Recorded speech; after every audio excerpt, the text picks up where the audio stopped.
What's up, everybody? Welcome to episode 30 of Value Town. I'm your host, ChanManV, and today with me, as always, is Trump. What's going on, Trump? Yeah! Trump's so awesome. And then our guest today is a first timer on Value Town. He's the winner of the DreamHack Bucharest Hearthstone tournament. It was an open tournament. It's Gaara from Team Tempo Storm. What's up, Gaara? Hello. All right, welcome to the show, man. Glad to have you on.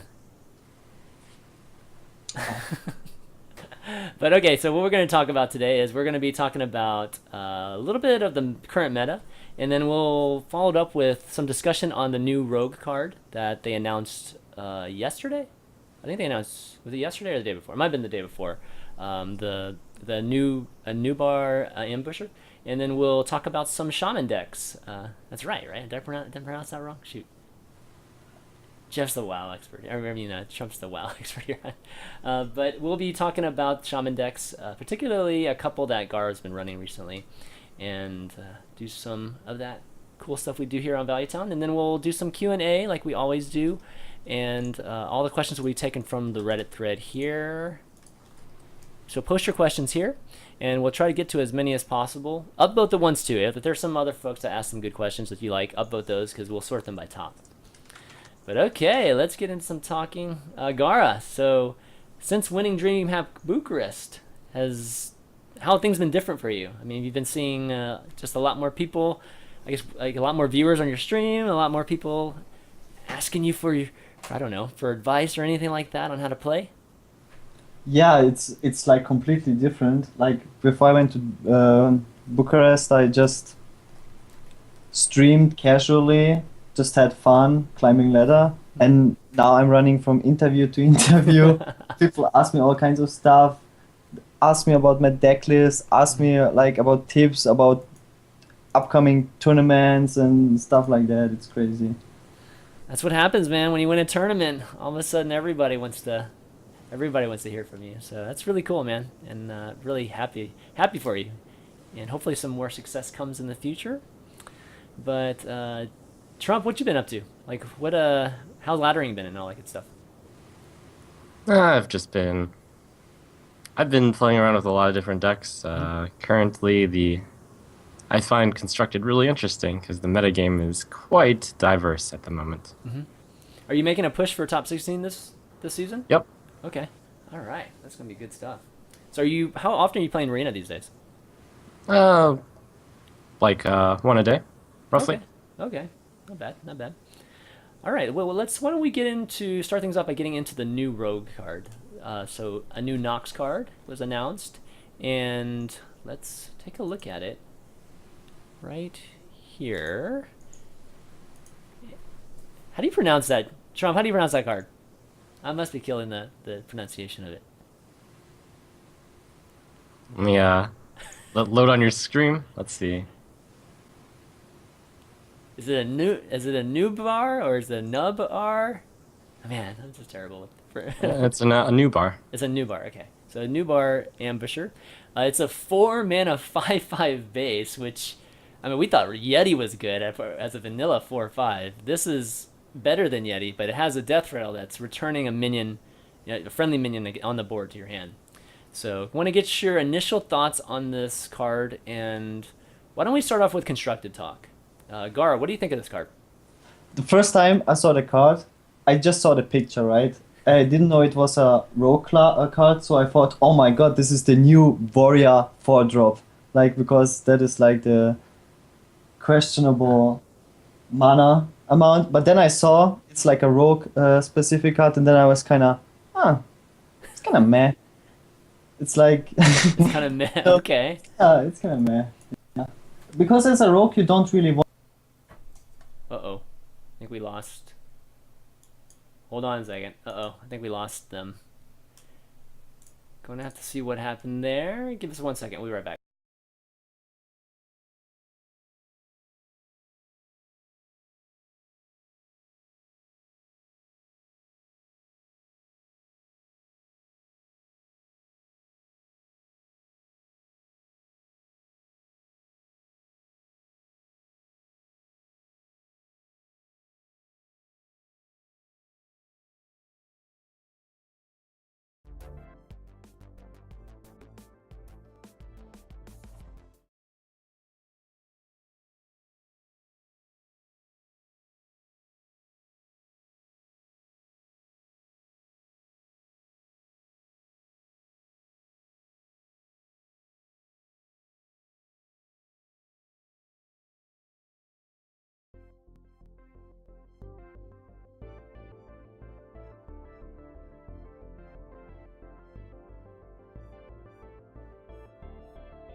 All right, guys, we're back. Sorry about that. Skype had a little bit of an issue there, but let's continue our I talk about this rogue deck. So, um, I guess you were saying that you just thought this card was kind of meh, just not Yeah, really.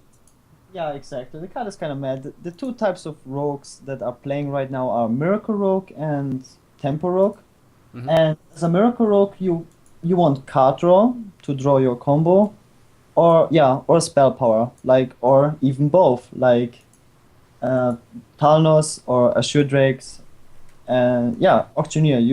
Yeah, and this card looks to me like some sort of a strong Yeti, Mm-hmm. but you can't really use it like in a Tempo Rogue. You don't play Yeti in a Miracle Rogue, so you would play it in a Tempo Rogue as a replacement for Yeti. But it would be a follow-up to Loot Hoarders, for example, but don't want to send them back to your hand. You can play around it. So I don't see this card being played effectively. Like, as I said, or as well like in a combo with SI7 Agent, maybe.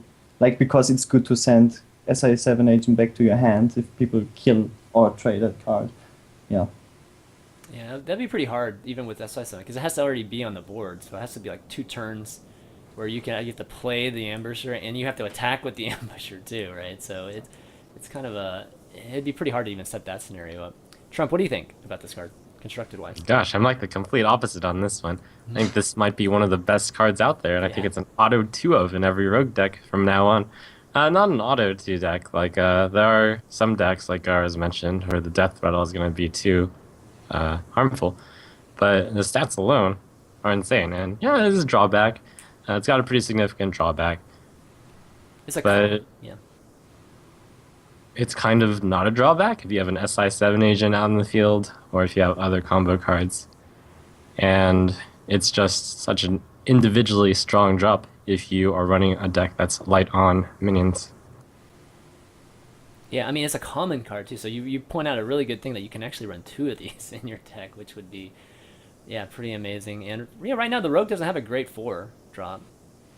Does it right? A 4 drop, the 4 turn is usually trying to figure out a good way to either combo or maybe even remove something on the board from your opponent. Um, how do you think it is in arena, Trump? Because there's been some talk about whether it's good or not. Arena is usually more minion based and just more board control type of play. So what do you think of this card? Yeah, in Arena it should be really awesome. In Arena, typically efficient minions with drawbacks tend to be really good. Okay. This one's no exception. All right. So a little bit split decision. Go ahead, Gara. You have something you I want to? completely agree. In Arena, that card is absolutely insane if you get it. Yeah. Could you ever see this card in any kind of the miracle designs for Rogue right now? It could be like, yeah, probably. Like it's tough to say because it doesn't really fit. It's like a high value stat creature, and you don't use that in current miracle decks. You, but maybe this card will be so strong just because of the stats that you will play it in miracle rogues decks. So might be. It's hard to say now. It's really hard to say. Okay. Yeah, as a big miracle noob, Mhm. I think that this card's actually good since it runs very few minions and drawback won't be as relevant. It doesn't quite fit the goals as much, but it's just efficient. Yeah. Yeah. I mean, there has been some like the most recent miracle, even though cards like Ezra Drake they draw cards and that sort of thing. There has been a little bit more of a movement towards getting some type of minions on the board just to do a little bit of damage, leading up to kind of end game for miracle. So that could maybe fill one of the roles of that. 5/5. I mean, 5/5/4 is gonna be really difficult to deal with any deck. I mean, so it's going to be really good. Can you think of any really cool combo death rattle type of situations that would be ideal in a rogue type of style of play?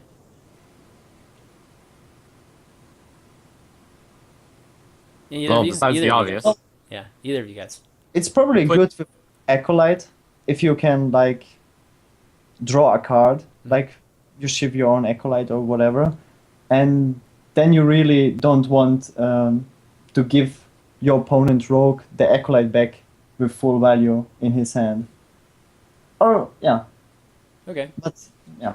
So an acolyte, Trump. You're Pretty mentioning the simple. obvious The one. rogue class is known for having those combo cards. You put some of those out there, play the Enmubar Ambusher, and then they get to come back into your hand. So basically anything with Battle Cry, which combo pretty much covers. Okay. It's I think that's yeah, that sounds about right. I mean, people were talking about Leroy too, just it kind of being a little bit different version of Shadow Step, that type of thing. I mean, Shadow Step's obviously I think a much better scenario given that it's 0 mana and it gives you a 2 discount. But can you see that type of play being a big part of Rogue in the future? Not at all, Yeah. since the Leroy does 6 damage and the New Varara Ambusher does 5 damage anyway, so you're getting like 1 damage. Okay. Yeah. I mean, Leroy doesn't even survive a turn usually, so it'd be pretty hard for that to happen. Let's That's, see. Well, go ahead. that's pretty optimistic for that to happen. Yeah, yeah. Okay, but anyways, another cool class card that we're seeing from the Nox release or the upcoming release. I think we still have a few more classes to cover, which I think they're releasing one every week, right? That's pretty much the frequency they've been releasing these things. So we should be seeing some, I don't know, mage cards. Wait, who are we missing? So mage, shaman, priest. Have we seen the priest card yet? No. No, we haven't seen the priest card yet. So mage, shaman, priest, and Warlock. warlock. Okay, warlock. So that's 4 of them, and there's 4 weeks. Is there still 4 weeks? I guess maybe there's 4 weeks until the release. So good stuff. They also released I guess the prices for. I don't have to actually have it in front of me, but they have Whoa, wait, did they? the prices for Nox, right? I don't think they did. Oh, I thought there was a list of just an amount of gold that would be for. Was that just Yeah. speculative or? Well, a couple people whispered me that I will need like 4K to 5K gold to unlock everything. I thought there was a Reddit thread that. Yeah, there was a Reddit thread of speculative information, which looks speculative really information. fishy, and I don't think it should be taken with any validity at all. Okay, all right. Just speculations then, guys. Just speculations. Okay, well, why don't we talk a little bit about the current meta? What do you guys think about what's going on currently? I guess on the ladder. What are you guys seeing as the popular The- decks this season? Gaara? Right now, I see mostly handlocks. Like on rank 1, I see like the most populated deck right now is handlock, I think. And then it's on second place it's Miracle Rogue and Druids. And but besides that, it's a huge variety of decks. Well, Yeah. you literally see everything. Yeah, starting to see some shaman again, and I mean, I think the biggest thing is that we're not seeing as many hunters anymore since the nerf. Trump, how about you? What are you seeing these days? Oh man, it's crazy because uh, it feels like every single day, if you would ask me the question, I would give you a different answer. You asked me That's a good. week ago, I'd give you like Hunter and Miracle Rogue. You asked me like 4 days ago, I'd give you the Handlock. No, actually, like a week ago, I'd give you like Druid and Warrior, even. Yeah. And then 4 days ago, you'd be like, oh, it's still a lot of Miracle Rogue. And then 2 days ago, it's like, oh, it's the rise of the Warlock, the Handlock. And then yesterday, you're starting to see a lot of Wristlock. I met against a lot of super aggro decks, even Divine Favor Paladins. Now, this is an obvious answer to the Handlock to have like Divine Favor Paladin, and also it's good against Miracle Rogue. But one man's like one man's vision of what happened to him is not that great a picture of the metagame. But suffice to say, I think it's really diverse, but you'd be wise to look out for Handlock at the moment. Yeah, handlock seems to be the thing I'm seeing the most too on the ladder. But I agree with you guys. We're seeing like a lot of different decks, which is pretty exciting. I mean, this is kind of what we want the meta game to be more like. I think as a Hearthstone player, seeing some shaman too, but definitely the zoo. I've seen a lot less zoo and a lot less hunter in the last week and a half, which is completely different. But definitely good stuff. So handlock, have you guys seen any type of interesting version of the handlock that's been successful, or has it just been the standard handlock we've seen for seasons now? Gara? Well, it's not for seasons now. I think the Leroy handlock Mm-hmm. is popular for a month or so now. I don't think it's longer. Like since they started to play the power whelming faceless Leroy as a finisher. I think Yeah. it's not that long. Like the previous standard handlock was just Yeah. with giants and the breaks. But something special. Yeah, no, Jaraxxus. Yeah, that's I think worth mentioning. Oh yeah. Jaraxxus was played in every single handlock deck, and Alexstrasza as well. But now, like almost every single handlock deck cuts those cards out.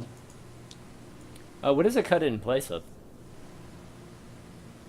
You mean instead? Yeah, instead of like what is it? I What do they think put in place of it?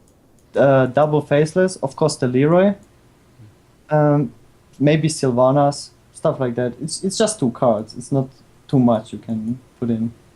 Yeah. So Vanis works particularly great in the mirror matchup too. Trump, have you seen any kind of variation of the handlock that's been kind of neat or that stood out to you? I would say that I have seen a lot of handlock hate, and I've seen handlock start and hating on each other as well. So those two cards variation that Gara's mentioned, Yeah. well, first of all, Drax's being gone is sort of a big deal. I think it's because the slower warrior control, druid control has gone a bit. Secondly, since handlock is so in season at the moment, a lot of handlocks have tried to adjust their win rate against handlock up by adding in cards like Black Knight and Big Game Hunter. Mm-hmm. And you see that across the board in other decks too. Big Game Hunter, Black Knight, Stock, Ryzen. Yeah, absolutely. But Yeah, definitely. I play two black big game hunters in my handlock deck. Yeah, that mirror It match feels is like gonna be cheating when crazy. you're doing the handlock versus handlock and you have like a deck with two Big Game Hunters. Yeah, exactly. Absolutely. It's like more answers than there actually are are minions, which is crazy. Any predictions on what do you think another deck's going to be on the rise in the next week or so? I mean, Trump, you talked about three different types of variations in the last week. So, but is there any kind of, I don't know, mage deck or something that you've been kind of seeing that might have some impact in the near future or just some popularity? Alright, so by the time that I say this and I start playing Hearthstone today, my prediction might already be late. But what happened yesterday was people started to hate on handlocks, like as in general as a public. And it's amazing how these movements seem to just go on without any major announcement or whatever. But Mm-hmm. it's like people are just figuring this out at the same time. I don't know, maybe I'm being paranoid also, but there's some truth to this. So the rise of the super aggro paladin with the divine favor, Mm-hmm. the shaman with the earth shock. You started seeing a few of those to counter the uh, Yeah, we'll be talking about Shaman too, which is cool. yeah, to counter the handlock. So what counters both shaman and uh, divine favory type stuff and just is in general solid. And the interesting thing is Paladin and Shaman both have that hero ability, which puts out a guy. Yeah. And traditionally, those two classes were kept down in the dumps because of Unleash the Hounds. So my prediction is retro Hunter Rise yet again, and we're going to like go on the fifth wheel of the fifth section of the wheel here. Oh my gosh, the cycle continues, right? Okay, yeah. I mean, it's still going to be decent, right? Even at 3 mana, Unleash the Hounds is still going to be good against those type of boards. I think sucks against it sucks against a lot of the decks we just talked about that are popular right now. But that's a good prediction, man. I'll be interesting to see that. Oh, we have to see Hunters again in another week or two. Gara, what do you think of that? You think Hunters are going to be back? I would completely disagree with that. Okay. I think um, what is kind of unexpected is that we will see a lot of priest. I've seen also a lot of people starting to stream priest and different versions as well. That's also really interesting. I've seen people playing on high legendary ranking with the Wellen Mind Blast Yeah. priest, and I was shocked that it works. like first I was like, yeah, that's some troll deck, but they were really like climbing ladder to top 16 with that Well, deck. number two to be exact. Somebody climbed all the way to number two with it. Yeah, So that's crazy. And I'm playing a lot of priest myself because it's good against handlock. You have the Shadow of Deaths, you have the mind control for late game. People don't play Jaraxxus. Jaraxxus was the big card against priest. Like handlock is fairly easy to beat as a priest, and no hunters. Priestesses were really good against shaman, and less people play rogue because so many people play handlock, and handlock is really good against rogue. So I think more and more people will play priest. That's my prediction. And as well paladin. Paladin, yeah, I agree on that. Like paladin and priest. this metagame is so cool. I mean, those are like two of the classes that nobody was playing like not too long ago. Oh man, what a time to be alive. Yeah, the metagame right now is very cool. Yeah, that's awesome. But okay, maybe I have to try some priest, man. Paladin's always been fun. Haven't really done so much aggro paladin this season, but I know you have, Trump. You started off I think this season playing some aggro paladin. Was it the divine shield flavor, or was it more of a face paladin? The paladin that I made was actually like 5 days ago when Miracle Rogue was all you saw, and I was like, I'm just gonna run Divine Favor. So you toss in a lot of small guys, and you toss in Divine Favor, and you hopefully get Miracle Rogue matchups and Handlock matchups. Apparently, uh, I wouldn't say that I played it too often though. Okay, cool.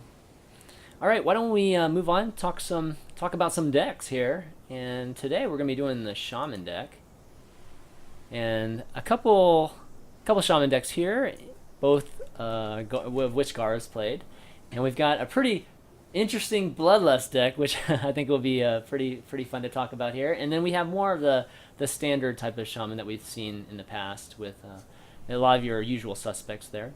So first off, let's just jump into let's just eat the dessert first. Let's talk about the Bloodlust Shaman and talk to me about how much success you've had with this, Gaara. Have you made legend with this deck, or is this just something that you pull out just every once in a while for fun? I just hit legendary with my Bloodlust Shaman deck, Oh, and nice. I'm also using Bloodlust Shaman in tournaments. So it's not a troll deck because many people, when they see me playing Bloodlust Shaman stream, they think I'm just trolling. And Okay. there's So it's okay. So I'm going to point out some cards here, and then actually I'll pick one in Trump. I guess you can mention something, point out one too. First one that sticks out, which almost see nobody ever play, is Hogger. So talk to us about that card, because Hogger, I think a lot of times have been compared to the Silver Knight, at least in Arena, and it's it's one less mana Silver Knight is, and the viability of it is usually similar, given that Hogger gets removed so quickly. So talk to me about that card. Why is that card so good in this deck? um, it's a token Bloodlust deck. So and Hoggar spawns tokens. So because of that, it's good. And I think it's also not bad against Rogue. And since so many people are playing Rogue, yeah, it's a good counter to that. And it's like one of those extra cards. You have like one free slot in your deck, and you're really thinking, what's good for late game? You don't want a second auctioneer. Like two auctioneers really too much in a Bloodlust deck, and you don't want a second Imp Master and stuff like that. Then you're thinking a lot, and then you go over the cards, and then you see Hogger, and then you're like, I could put Hogger in my deck. And then I tested, and it works pretty good. Nice. Trump, any card you want to point out or you want to ask about? Okay, well, I'll point out the obvious one, Okay. but I'm not surprised at it. What's up with the Totemic Might? Oh, I'll save that one for Trump. a high value card. No, the thing is, when you manage to buff any kinds of totems, if you manage to play like 2 or 3 totems, it doesn't matter which totems, and you play Totemic Might, it's insanely hard to remove. Like it doesn't really matter which totems are on the board. Like if you have a 4 toughness taunt totem or spell power totem, it's incredibly hard to remove. And this is like the ultimate goal of a Bloodlust Shaman deck, that you have stuff on the board when you finally draw your Bloodlust, and yeah, to finish your opponent off. And you get indirectly value out of it if you buffer, for example, a mana tide totem, and it stays alive for more than 2 turns or more than 1 turn. What's a common scenario you see yourself using it? Like what turn do you use it? Do you usually see yourself like on turn three playing a Mana Tide and a Totemic Might, or is it something that you do later with Gadgetzan? What I try is to combo it with Violet Teacher. Oh, okay.